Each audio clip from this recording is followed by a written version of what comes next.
Well, what I'm gonna talk about in this presentation is about the 3D food printer that could be a solution for hunger in Colombia. So why we're gonna talk about the 3D food printer as a solution for hunger in Colombia? Because we think this printer can supplement the nutrition deficit in some regions of Colombia. Here we're gonna talk specifically about La Guajira, which is a region where we have big problems about nutrition. So here we have the background of this problem. We said that the mortality rate of the Wayuu children, people who live here in La Guajira, is linked to factors such as respiratory diseases and stomach diseases because of malnutrition. All of this is due to the failure of vital services such as drinking water, education, and health. Bearing in mind that the territory of the Guajira is a place of difficult access to provide public services to the population. The Colombian government has forgotten this territory and requires the creation of institutions that promote solutions adapted to this territory. Malnutrition is measured using two types of indicators: anthropometric and biochemical. The first ones compares the size and weight of the child with standard values according to their age and sex, BMI produced by the World Health Organization. The second are tests that are done by blood tests in search of lack of vitamins and minerals. Also look for diseases like anemia. Hunger and thirst are problems in Colombia that continue claiming lives in an alarming way. Despite the voices of protest and rejection for this situation, the regions are not only established in communities who suffer from poverty, but factors such as corruption, the misuse of resources, and our own culture allow the results to be illustrated in the collection of lives of many people, most of all children, who are most affected by this evil. According to the magazine Semana Sostenible, the drama of the malnutrition of the Wayuu children has been the most visible in Colombia. There are regions like Uridia, Manaure, also La Guajira rural areas of Puerto Carreño in Bichada, Mapiripán in the Meta, or Puerto Hormiga in Bolívar, just to name a few, where this same scourge is also living in silence, giving us a clearer perspective of the situation that the country has with respect to the areas most affected by malnutrition. If we look at childhood, it is the most affected group since the feeding of children at an early age depends on the parents. In Colombia, the culture of some communities has put the lives of children at risk, which, despite the fact that malnutrition is surrounded by the difficult factor of getting food to different places in Colombia, the culture of the communities is a fundamental factor when looking for the reasons why children die from malnutrition. The government has established laws and policies to attack this problem that exists in the country, among which is the program From Zero to Always. For the President of the Republic of Colombia, this program allows the integral development of early childhood, being the national strategy of attention to the needs of people in situation of malnutrition. According to the page of the Presidency, the program From Zero to Always is based on first, the early childhood as a priority population for the state, giving its strategic nature for the development and sustainability of the country. And the second, the intersectoral articulation as a fundamental management mechanism to achieve the concurrence of purposes on resources of the national and territorial government and other sectors of society, placing at the center of their efforts the integral development of children from pregnancy to the 6 years. The other one is management and financing schemes that make it possible to move towards the universalization of care and the full exercise of the rights of early childhood. The other one, a clear vision about the expected development for our children during this period of life and the lines of government and social work necessary to achieve it. A differentiated intervention according to age, sex, the particularities of each individual, and the conditions in which girls, children, and their families live. Well, we can start from the basis that every person in the world has the right not to have a situation as critical as suffering from hunger, a right declared in the Universal Declaration of Human Rights, ratified in covenants and summits and world treaties. The Departmental Council of Social Policy of 2008, in its document Plan of Food and Nutritional Security, with studies based on in the Department of La Guajira, of the character that one of the most important points in the fight against malnutrition is to guarantee food security and nutrition by stating it as follows: food and nutritional security is the sufficient, stable availability of food, access, and timely and permanent consumption of food in quantity, quality, and safety by all people under conditions that allow its proper biological use to lead a healthy and active life. So, what is the 3D food printer?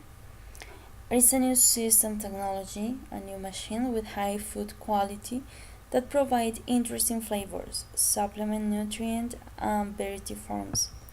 This machine that includes nutrient supplements may compensate for long-term nutritional degradation, and also it is useful for therapeutic diets. Recent innovations have made possible machines that print, cook, and serve food on a mass scale. Some people of the industry think 3D food printer could improve the nutritional value of meals, produce intricate sculptures out of everyday food stuff, and solve hunger in regions of the world that lack access to fresh, affordable ingredients in food. How it works? Well, in order to obtain artificially generated food, you first have to access to software that shapes the figure you want to print, and subsequently the printer is responsible for arranging the edible material in layers, giving the figure a three-dimensional appearance. Achieving a good impression of the food involves attending to several parameters, such as the composition of the edible material, the concentration and proportion of the ingredients to fill the print cartridge, of the printing temperature.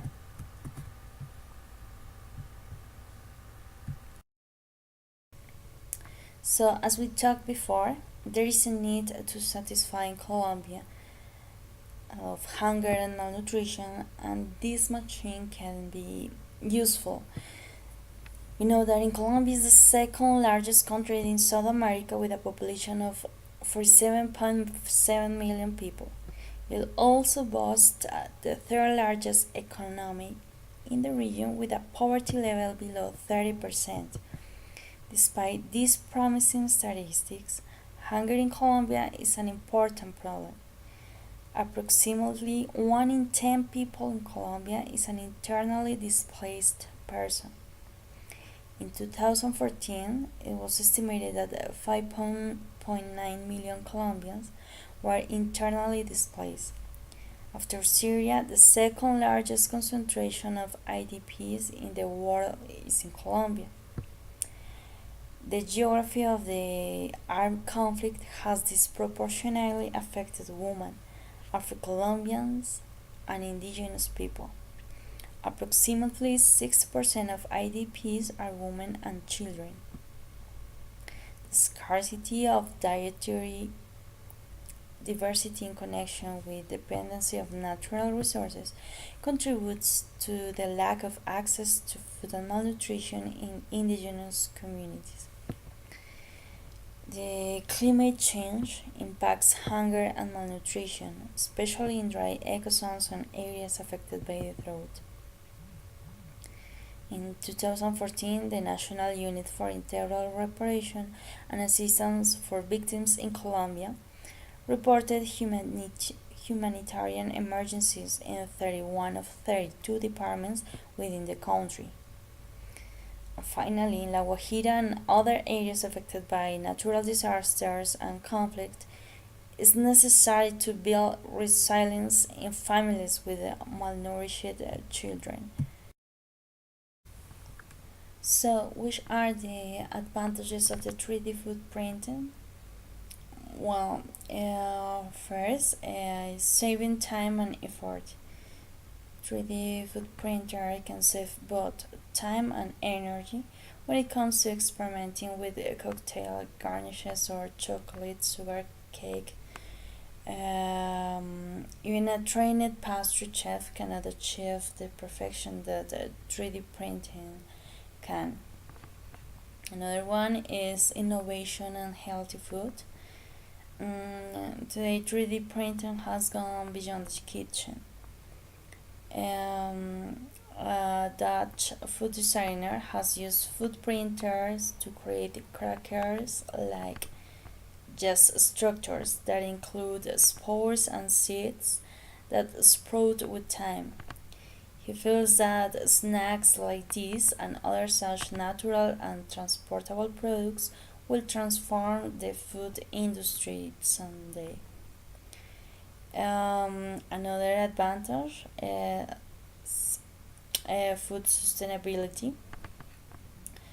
The 3D food printer has the ability to supply an ever growing world population as compared to traditional food manufacturing systems.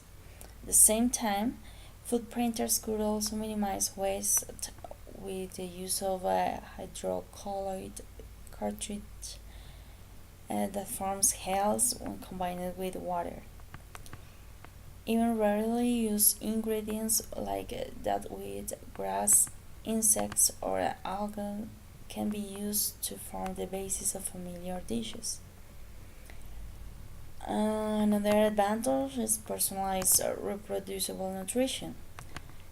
Since 3D food printers follow digital instructions, the idea of being able to make a personalized food containing the correct percentage of nutrients for a particular age or gender doesn't seem so far off. Food printers can easily help determine the exact quantity of vitamins, carbohydrates, and fatty acids as per the input without any hard work. It has also some aspects of social responsibility. With component ingredients mixed and printed on demand, there are virtually thousands of recipes available for any taste and quantity. The 3D food printer will be an adaptable food supply for individual tastes and nutrition programs that the population in specific needs. For example, in Aguajira, by frequent droughts, the child population has suffered from constant malnutrition and is for that reason that further a machine like 3D printer is going to be an excellent option to contribute to society.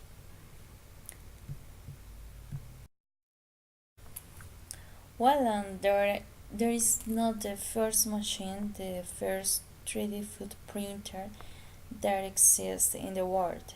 I mean, there are some other machines that are working right now for improving the industry of cooking. For example, there is one printer that is called the ChefJet from 3D Systems, which crystallizes in thin layers of fine-grained sugar into a variety of geometric configurations. Another one is the Choc H from Barcelona, Biz Natural Foods. Dispenses chocolate from syringes in beautifully melty patterns. Another one is the Foodini, which uses fresh ingredients loaded into stainless steel capsules to make foods like pizza, stuffed pasta, quiche, brownies, etc. Another one is the pasta maker Varillas machine, which prints noodles with water and semolina flour.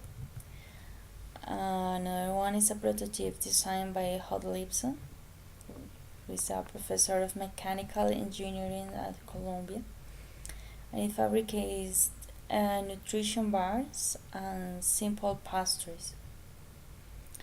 There's a mass market potential in 3D food printing. For example, another one is the XYZ printing Eponymous, which is the company unveiled at the 2015 Consumer Electronics Show in Las Vegas. It is already making ready-to-bake cookies, pizza, meat pies, and scones for bakeries in China and an Australian food retail chain. So finally, to see if our proposal could be viable here in the country, in La Guajira, we made a survey.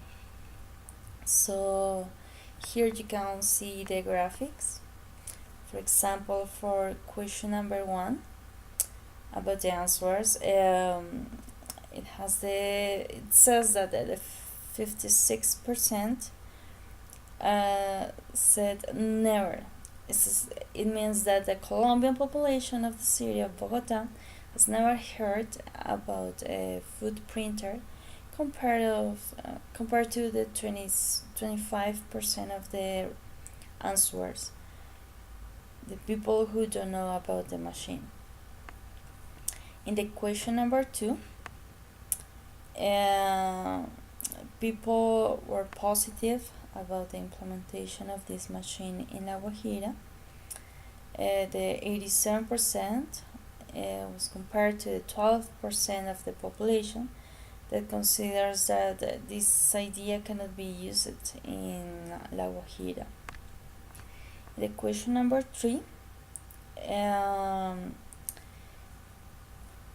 the answers were positive about the implementation of government resources for this machine with 64%. But at the same time, a high percentage of 21% is observed with respect to the option of corruption as an obstacle to development of this project.